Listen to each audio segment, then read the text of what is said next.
We're back. So we got back about 2 weeks ago from South Africa on our summer project. It was a really great trip.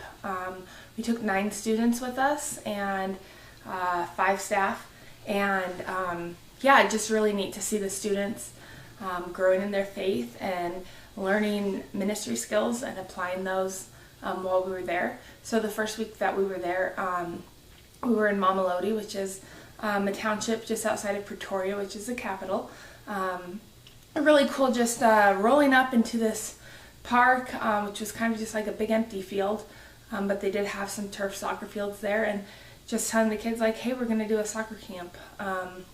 So the first day we had 40 kids show up, and by the end of the week we had over 100. So every day we would, teach them soccer skills, but also share the gospel with them. So they all heard the gospel, and about 70 of them indicated that they prayed to receive Christ during our week there. So that was just really cool and encouraging to see how the Lord worked, even just bringing kids to the soccer camp, not, kind of rolling up, not sure what that was going to look like, but just how that came together, and the students and their willingness to share their testimonies and to share the gospel with these kids, I think really helped prep them for the second week when we were on campus. Yeah, so the second week we were in South Africa was kind of fun. We got to spend a night at a safari park and get to see some animals, and then we came back into Johannesburg and worked at the University of Johannesburg, specifically to help build the ministry for the Athletes in Action group that's already at UJ. And so we did a whole bunch of different things. We went and joined different Bible studies and did some cookouts and some gatherings of people, introducing people who weren't familiar with AIA with the athletes who were already involved. And but the majority of our time was spent in initiating spiritual conversations on campus. So we equipped the students with 3 different tools in order to help them share the gospel with other people. One was the Knowing God Personally booklet. Some of you may be familiar with it as the 4 spiritual laws. And so we were able to go and share that with several students there. And one was Solarium, which is a group of 50 pictures that helps more ask people and get them to share their story and talk about spiritual things. And the third one is Perspective Cards, which is actually one of my favorites. It goes in and specifically helps guide through in 4 or 5 different categories of how can I learn what you believe, and then share with you the differences between what you believe and what I believe in a way that's very conversational and non-threatening. And so it was really fun. My favorite time was we were doing the first day with the Knowing God Personally booklet, and we sat down with these 2 guys from Francophone. And so it's me, and Dennis is a basketball coach from Uganda, and Craig is a lacrosse player from Boston University. And we're sitting down, and none of us speak French.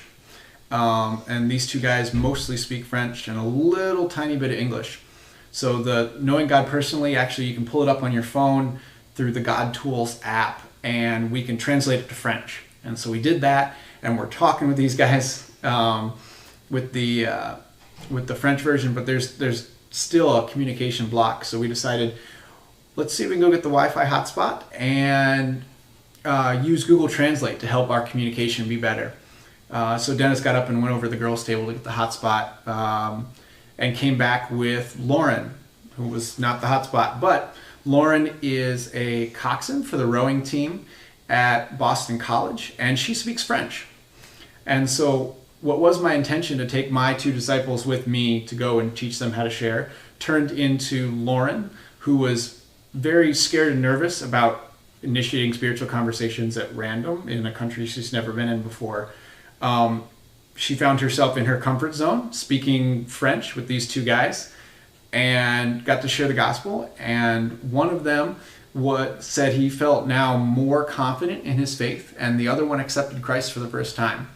So that was a pretty awesome experience to have God use somebody who was nervous and unsure of themselves to share the gospel so that another person could come to know him.